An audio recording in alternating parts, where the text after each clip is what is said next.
लेकिन महाराज जी अगर हमारे जैसे हम अपने घर में हैं और हम कोशिश कर रहे हैं नाम जप की और हमारे घर वाले मांस मदिरा सब कुछ चल रहा है तो अब यही दुर्भाग्य है, ये दुर्भाग्य है कि ऐसा कुसंग मिला है।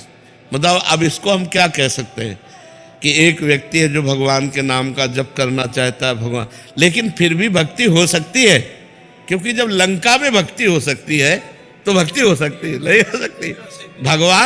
भगवान विभीषण जी से कह रहे हैं जिम दसनन मो जीव बिचारी, जैसे 32 दांतों के बीच में बड़ी कोमल जीभ रहकर अपना काम चला लेती है, नहीं चला रही, ऐसे ही लंका में पूरा लंका निश्चर निकर निवासा, यहाँ कहाँ सज्जन करवासा, लेकिन वहां भी विभीषण जी ने भक्ति की, ऐसी भक्ति की कि भगवान ने कहा तुम सरीखे संत प्रेम रे। और वहां तो हमें लगता है केवल विभीषण जी ऐसे होंगे जो मांस न खाते होंगे, नहीं तो सब मांस खाने वाले थे। मदिरा और मांस का तो वहां मतलब आहार ही था। कुंभकर्ण के लिए पूरा एरिया जमा किया जाता था, जब जगता था तो एरिया के भैंसे खा जाता था, जैसे अपने पकौड़ा खाते हैं ना, ऐसे वो भैंसे खाता था, भैंसे है बकरी है सब। मतलब तभी भगवान ब्रह्मा जी ने उसे 6 महीने सोने का, कि एक दिन जगे 6 महीने सोए नहीं तो पूरी सृष्टि का आहार कर जाएगा, ऐसे लोगों के बीच में रहकर उसने भजन किया। तो आप घबराइए मत, वो जो जैसा करेगा वैसा फल पाएगा। आप अंदर ही अंदर राधा जपिए, अंदर अंदर इसलिए करें कि बाहर कंठी बांधोगे, तिलक बांधोगे तो मांस मदिरा पीने वाले लोग वो आपका हो सकता है विरोध करें। तो हमें लगता है भक्ति विरोध नहीं। अगर कोई कह रहा कंठी ना बांधो तो ये ले उतार के रख दिया, भक्ति अंदर का विषय है। बिल्कुल संसारी बन के रहो, अंदर राधा राधा जपो, तुम्हें भगवान की प्राप्ति होगी। भजन से भगवान की प्राप्ति होती है, ना कि बाबा जी बनने से भगवान की प्राप्ति होती है, ना कहीं भागने से भगवान की प्राप्ति होती है। सच्ची मानो, आप अपने घर में मेहनत की कमाई का जो अन्न पा रहे हो और जो भजन कर रहे हो, और कभी भूखे टूटे को आपने भोजन करा दिया, ये सबसे बढ़िया बात है। हम लोगों का हिसाब कटता है, जो हम वस्त्र पहने इसका भजन जाता है, जो प्रणाम करते हैं उनको भजन जाता है, जो भोजन देते हैं उनको भजन जाता है। ये सब फ्री नहीं है, यहाँ सबका टैक्स है। और अगर भजन कम पड़ गया तो हमको नरक जाना है।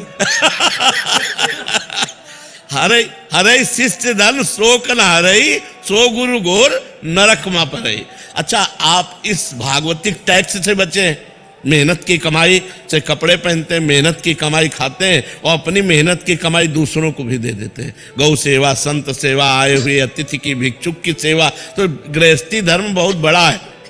हम लोग गृहस्थी धर्म में ही पैदा हुए और गृहस्थी धर्म से ही हमारा पोषण होता है। पोषण भी गृहस्थी धर्म से होता है। अगर ये आप लोग समझते हो कि गृहस्थी धर्म में भगवत प्राप्ति नहीं हो सकती, तो आप सच्ची मानो, सबसे पहले गृहस्थी को भगवत प्राप्ति होगी। पर धर्म से चले। अब पराई बहनी बिटिया से गंदी बातें करो, शराब पियो, मांस खाओ तो नरक जाओगे। चाहे और अगर अच्छे आचरण करोगे, 4 रोटी अपने से बचा करके गौ सेवा, संत सेवा में दे दी, तो वही तुम्हें भगवत प्राप्ति कराएगा। खूब नाम जप करो, कोई परेशानी नहीं। कहाँ भाग के जाओगे? आज हमें एकांत बता दो, कहाँ एकांत है? कहीं एकांत नहीं बचा। हिमालय में भी चले जाओ तो वहां भी लोग आजकल जो है जहां भी एकांत समझते हो वही शूटिंग शुरू है। कि नाम जब करते हैं 10 मिनट एकांत में बैठ के, तो उसी टाइम पे पत्नी कुछ काम बता देती है, बच्चा कोई बात नहीं, तो उठ के खड़े हो गए और काम करने लगे, राधा राधा अपना काम करने के लिए चल दिए। राधा भगवान को एकांत में बैठकर भजन करने से नहीं मिलते। काम करते हुए भजन करना सबसे श्रेष्ठ बात है। झाड़ू लगा रहे, फावड़ा चला रहे, व्यापार कर रहे हैं, पानी ला रहे, कुछ भी काम कर रहे, राधा राधा राधा राधा, क्या जाता है? माले चलाने से भगवान प्राप्त होते हैं, भगवान सुमिरन करने से प्राप्त होते हैं। हम सुमिरन करें भगवान का, माला के बिना सुमिरन करें। गिन लो भगवान, तुम गिन लो, वो तो सब जान ही रहे हैं। तो खूब भजन करो और गृहस्थी में रहो, और ये जरूर करो कि अपनी कमाई का 4 रोटी का हिस्सा कभी किसी भूखे को खवा दो, कभी किसी गाय को दे दो, कभी किसी बीमार को 10 रुपया तुम्हारे लग जाए। ये बढ़िया परोपकार, परोपकार ये गृहस्थी में जरूर करना चाहिए, और नाम जप करना चाहिए, और भगवान के आश्रित रहना चाहिए। आश्रित का मतलब नाथ सकल संपदा तुम्हारी, मैं सेवक समेत तुम्हारी। बढ़िया भजन है, कोई परेशानी नहीं, कहीं भागने की जरूरत नहीं। ये सोचने की जरूरत नहीं कि बाबा जी ज्यादा भजन कर लेते हैं। ऐसे किया ना आपने, ऐसे इसका भी टैक्स है, हमारा भजन जाएगा आपके पास।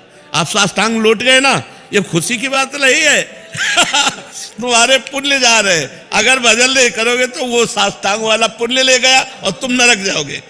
बहुत होश की बात है, ये कोई खिलवाड़ नहीं। ये जो सिद्ध पुरुष भजन में निरंतर लगे, उन्हीं से जगत का कल्याण होता है, वही मंगल होता है। नहीं तो एक एक का टैक्स है। जैसे भारत सरकार का हर वस्तु में टैक्स है ना, ऐसे भगवान का टैक्स है, हर एक चीज में टैक्स है। कोई तुम्हारे पैर छू रहा, कोई तुम्हारी बड़ाई कर रहा, कोई तुम्हें प्रणाम कर रहा, कोई वस्त्र दे रहा है, कोई भोजन दे रहा, कोई धन दे रहा है, वो सब भजन ले रहे हैं। वो हमारा सब भजन ले रहे, कोई खिलवाड़ नहीं है।